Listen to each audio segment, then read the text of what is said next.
بسم الله الرحمن الرحيم.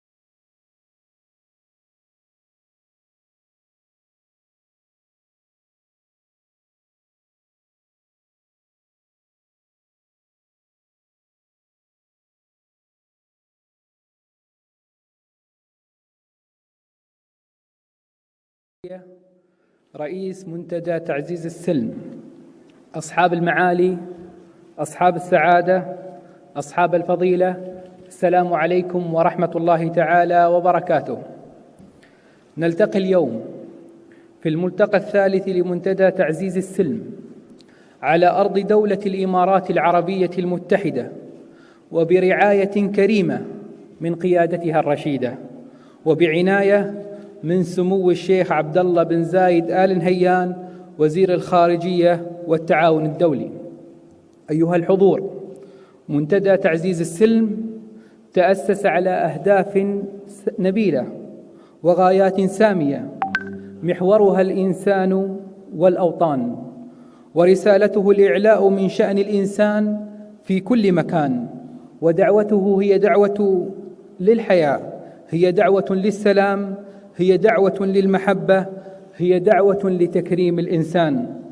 انطلاقاً من هذا الاعتقاد الراسخ والإيمان الثابت لهذا الصرح العلمي، ينظم منتدى تعزيز السلم ملتقاه الثالث بعنوان الدولة الوطنية في المجتمعات المسلمة، لمناقشة هذا المفهوم الذي يتعرض لتهديد وتحريف. فيأتي هذا المنتدى في ملتقاه الثالث بإعادة هذا المفهوم إلى أصوله وتركيبه ورده إلى سياقه المفهومي والتاريخي والشرعي والقانوني، ويستعكف لهذا نخبة من العلماء والمفكرين والفلاسفة على مدار يومين يضعون هذا المفهوم في مساره الصحيح. والآن مع كلمة راعي الحفل يلقيها معالي الشيخ نهيان بن مبارك آل نهيان وزير الثقافة وتنمية المعرفة.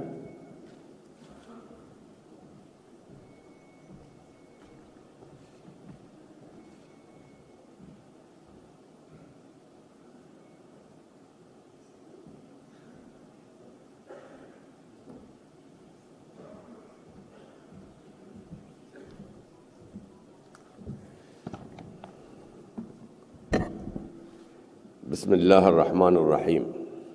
الحمد لله والصلاة والسلام على أشرف المرسلين. أصحاب المعالي والسعادة، معالي فضيلة الشيخ عبد الله بن بية رئيس منتدى تعزيز السلم في المجتمعات الإسلامية، معالي الدكتور محمد بن عبد الكريم العيسي الأمين العام لرابطة العالم الإسلامي، أصحاب الفضيلة العلماء، السادة المشاركون في هذا الملتقى من العلماء والمفكرين الأفاضل، ضيوفنا الأعزاء، أيها الأخوة والأخوات، السلام عليكم ورحمة الله وبركاته. أحييكم أطيب تحية وأرحب بكم جميعا في هذا الملتقى السنوي الثالث لمنتدى تعزيز السلم في المجتمعات الإسلامية. كما أرحب معالي الدكتور محمد بن عبد الكريم العيسي الأمين العام لرابطة العالم الإسلامي، ويسرني ويشرفني في البداية أن أنقل إليكم تحيات راعي الملتقى سمو الأخ الشيخ عبد الله بن زايد آل نهيان وزير الخارجية والتعاون الدولي، وتمنياته الطيبة لكم جميعا بالنجاح والتوفيق في مناقشاتكم ومداولاتكم حول الدولة الوطنية في المجتمعات الإسلامية. أنقل إليكم كذلك آماله وتوقعاته، بأن يسهم هذا الملتقى في تفهم أبعاد هذا الموضوع المهم للغاية على طريق تمكين المجتمعات المسلمة في سبيل بناء دول وطنية قوية وقادرة ومن دعوة الإسلام تنطلق في ذلك من دعوة الإسلام الحنيف، والتي هي في واقع الأمر دعوة للحياة، دعوة للحق والسلام، دعوة للمحبة والأخاء والوئام. إنها دعوة لتكريم الإنسان وتأكيد مشاركته الجادة والنشطة في مسيرة المجتمع. إنها كذلك دعوة عامة لتحقيق النهضة الشاملة في كافة المجتمعات بل وفي العالم بأسره. إن من حسن الطالع أنكم اتخذتم شعارا طيبا لهذا الملتقى، هو دروب السلام من أبو ظبي تبدأ. مرحبا بكم جميعا في أبو ظبي وفي دولة الإمارات العربية المتحدة، هذه الدولة ذات المكانة المرموقة في مسيرة الأمة والعالم. إنها الدولة الحريصة كل الحرص على دعم قدرات المجتمعات المسلمة لمواجهة كل التحديات. إننا ولله الحمد في الإمارات إنما نمثل دولة وطنية ناجحة بكل المقاييس، هي الآن في نظر الجميع النموذج العالمي المرموق، لا نقول فقط في البناء والاستقرار بل وأيضا في الازدهار والرخاء. نحن بحمد الله دولة وطنية موحدة قوية بمؤسساتها وتشريعاتها، تعتز وتفتخر بنظامها وقادتها، تهتم كثيرا بأبنائها وبناتها. إنها الدولة التي تتسم وبحق بالتلاحم القوي بين الشعب والقيادة بل والحرص الجماعي المتماسك والمتين على أن نكون معا ودائما وطنا للحكمة والسلام، وطنا يدعم الأشقاء ويسعى دائما إلى استمرارية تقدم وتطور الأمة في كافة المجالات. إنني أعبر أمامكم عن مشاعر أبناء وبنات الإمارات جميعا، وذلك حين نقول دائما إن من نعم الله على هذه الدولة الوطنية الرائدة أن قيض لها قادة أكفاء يتسمون بالحكمة وبعد النظر، بداء من مؤسس الدولة المغفور له الوالد الشيخ زايد بن سلطان آل نهيان عليه رحمة الله ورضوانه، امتدادا إلى خير خلف لخير سلف صاحب السمو الوالد الشيخ خليفة بن زايد آل نهيان رئيس الدولة أعزه الله، واستمرارا بإخوانه الكرام صاحب السمو الشيخ محمد بن راشد آل مكتوم نائب رئيس الدولة رئيس مجلس الوزراء حاكم دبي، وأخي صاحب السمو الشيخ محمد بن زايد آل نهيان ولي عهد أبو ظبي نائب القائد الأعلى للقوات المسلحة، وأخوانهما أصحاب السمو أعضاء المجلس الأعلى للاتحاد حكام الإمارات.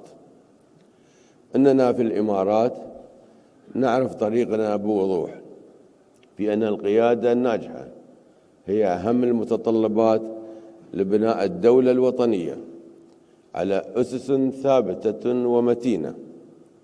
القيادة الناجحة متطلب ضروري لتحقيق مشروعية الدولة الوطنية وتمكينها في الوقت نفسه من العمل المثمر والنافع في سبيل تحقيق النجاح والتقدم والقدرة على التنافس الناجح في المضمار العالمي للأمة كلها. أيها الأخوة والأخوات، إنني أحيي في هذا الملتقى حرصكم على مناقشة مفهوم الدولة في الفقه الإسلامي، وعلى دراسة كافة التجارب التاريخية في هذا المجال، وفي إطار واضح يؤكد على أن ديننا الإسلامي كان دائما وسوف يظل وهو المحرك الأساسي في بناء الدولة وتطور المجتمع. أحيي حرصكم وتأكيدكم على أن الإسلام هو الدين الحنيف الذي يحترم الفكر والعقل ويدعو إلى المبادرة في سبيل الخير، ويرفض الوصاية على علاقة الفرد بربه. ماي.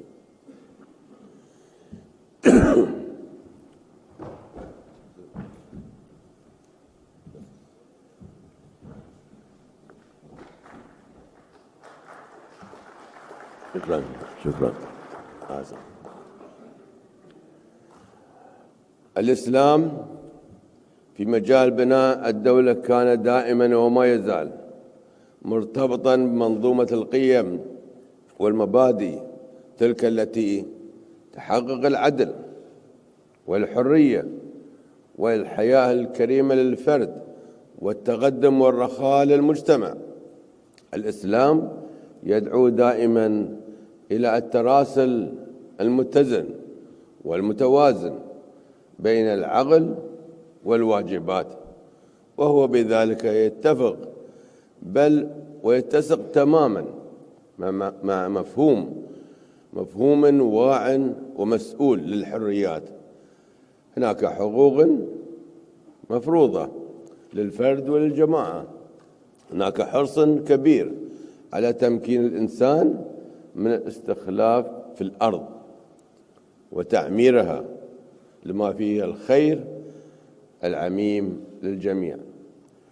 هناك هدف أكبر في أن تكون المجتمعات المسلمة نموذجا وقدوة للمجتمع الإنساني الناجح في العالم.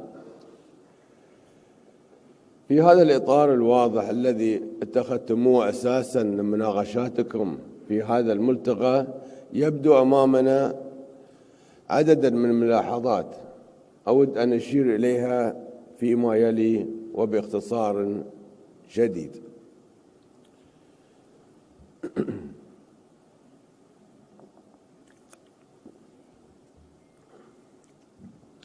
من الواضح تماما أن الدولة الوطنية الناجحة في هذا العصر لابد وأن تستند إلى هوية وطنية قوية تدعم الولاء والانتماء لدى السكان وتحقق الوحدة والوفاق بينهم. من الواضح تماما أن الدولة الوطنية الناجحة في المجتمع الإسلامي لابد وأن تقوم على مؤسسات قوية وقيادات رشيدة ورؤية مشتركة لدى الجميع لمستقبل الدولة. الدولة الوطنية الناجحة في المجتمع الإسلامي هي تلك التي تقوم على مبادئ المواطنة والعدالة الاجتماعية. الدولة الوطنية الناجحة هي تلك التي تتبنى التنمية البشرية والتنمية الثقافية جنبا إلى جنب بالتنمية السياسية والاقتصادية. الدولة الوطنية الناجحة والاقتصادية هي التي تكون فيها مصلحة الدولة والاقتصادية هي التي فوق مصلحة الأفراد وفوق مصلحة الجماعات والطوائف. إنها الدولة القادرة على التعاون والعمل المشترك مع أمتها الإسلامية ومع الدول الشقيقة والصديقة في كل مكان. إن وجودكم معنا في مجتمع الإمارات أيها الأخوة والأخوات، هذا المجتمع الذي يقوم على التسامح والتعايش بين الجميع إنما هو أيضا تذكرة بأن الدولة الوطنية القوية في المجتمع الإسلامي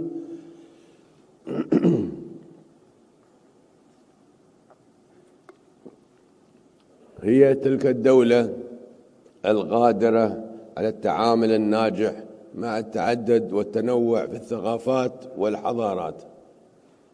إننا نعتز غاية الاعتزاز بأن المجتمعات الإسلامية على مر العصور كانت مجتمعات متنوعة في الأجناس والأعراق، وأن عبقرية الدين الحنيف قد جعلت من هذا التنوع مصدر قوة خلاقة وإيجابية، بل وكذلك جعلت منها أيضا نبع حضارة خالدة ومتجددة قادرة تماما على الإسهام الفاعل في مسيرة البشرية دون تشدد أو تعصب ودون تحيز أو إسراف.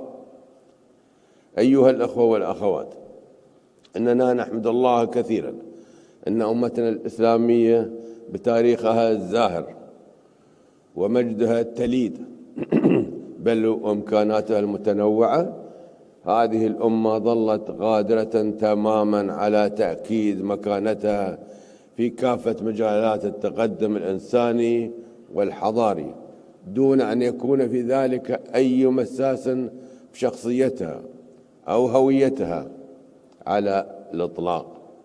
لا خوف على هذه الأمة وهي تواجه تحديات عصر العولمة طالما تتمسك بعقيدتها ومبادئها، بل وأيضا طالما تعرف جيدا طاقاتها وإمكاناتها، بل وكذلك طالما يسود التعاون والعمل المشترك بين دولها.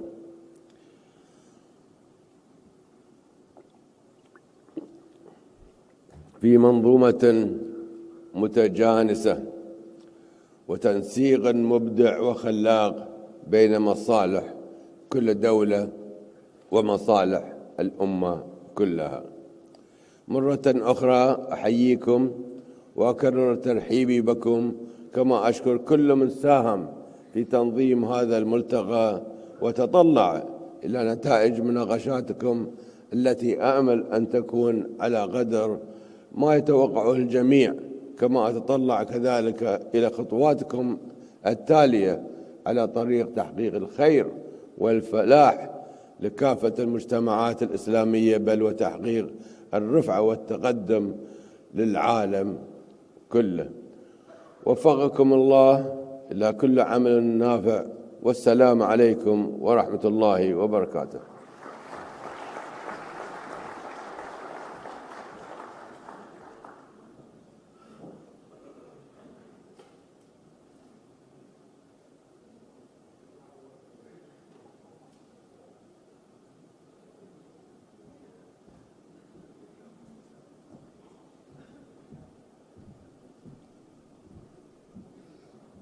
والآن مع كلمة معالي الشيخ عبد الله بن بية رئيس منتدى تعزيز السلم في المجتمعات المسلمة.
الحمد لله رب العالمين، والصلاة والسلام على سيد المرسلين سيدنا محمد وعلى آله وصحبه أجمعين.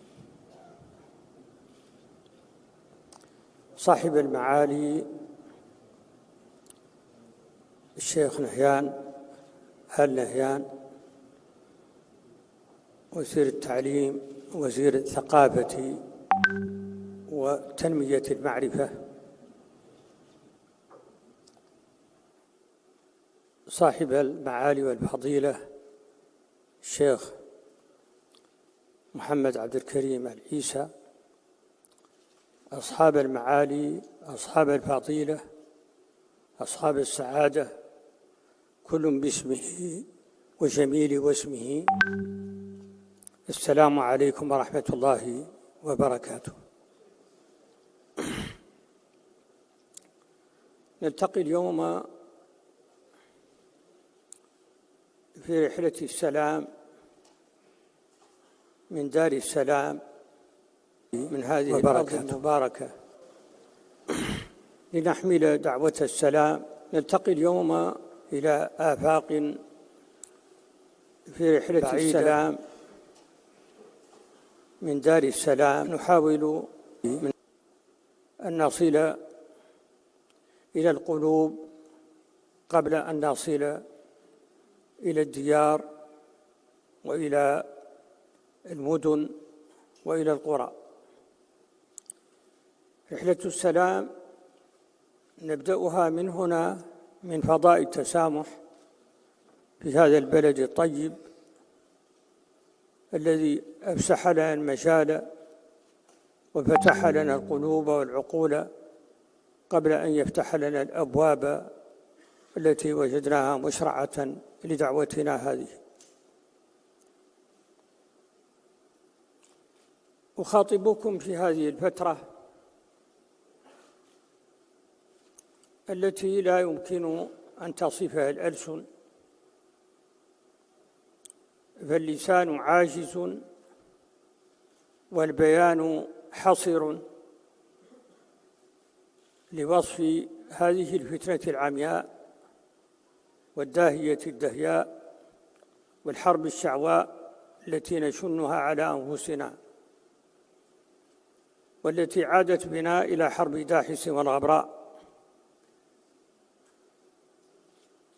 أمة تسجل الأهداف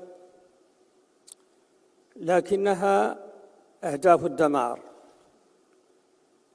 في لعبة الموت تسجل أهدافا على نفسها، على ذاتها.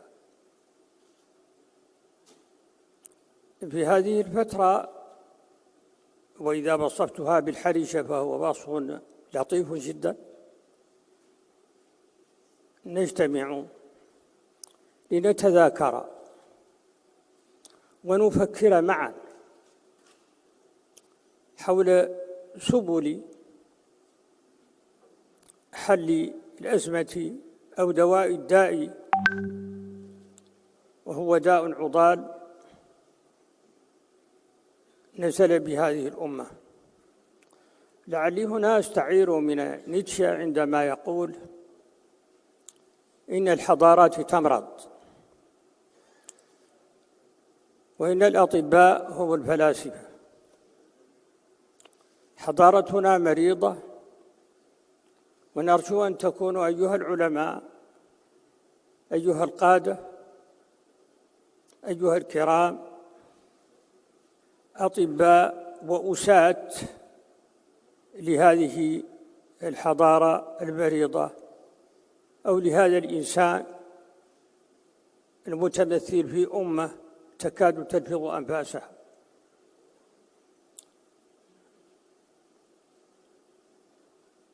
في هذه الفترة ما الذي نستطيع أن نقدم؟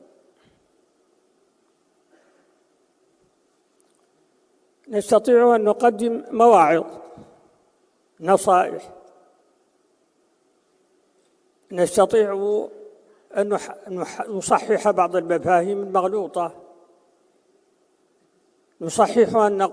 نستطيع أن نقول لشبابنا ما هذه الطريق إلى الجنة. نستطيع أن نتضامن مع القيادات الفاضلة في العالم الإسلامي ونأخذ بيدها لنتعاون جميعا ضد هذه الآفة. إخواني، لا أستطيع أن أخفي خطورة اعتبار جميع المسلمين من الإرهابيين.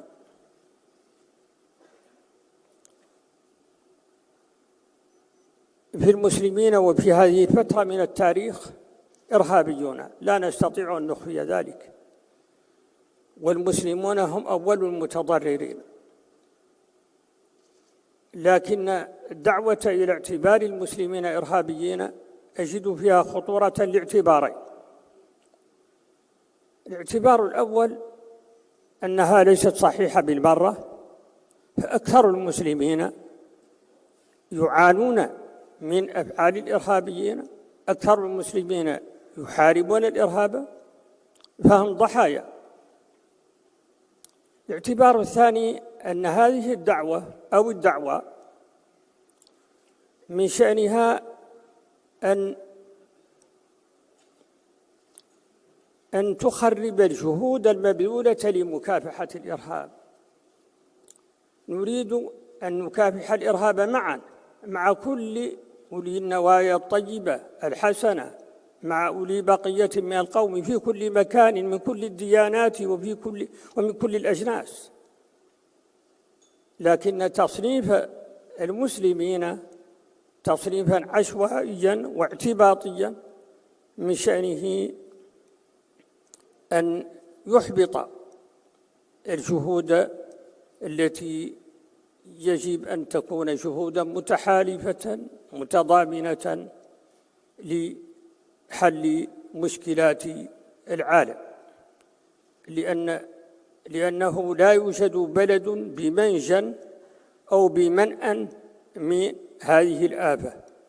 فلنتعاون جميعا، نوجهها دعوة صادقة من أبو ظبي هنا من الإمارات العربية المتحدة، دعوة صادقة إلى كل القادة وكل المفكرين وكل السياسيين أيضا أن يتعاونوا معنا من أجل السلام، وتعاونوا على البر والتقوى ولا تعاونوا على الإثم والعدوان. التعاون على السلام هو تعاون على البر والتقوى.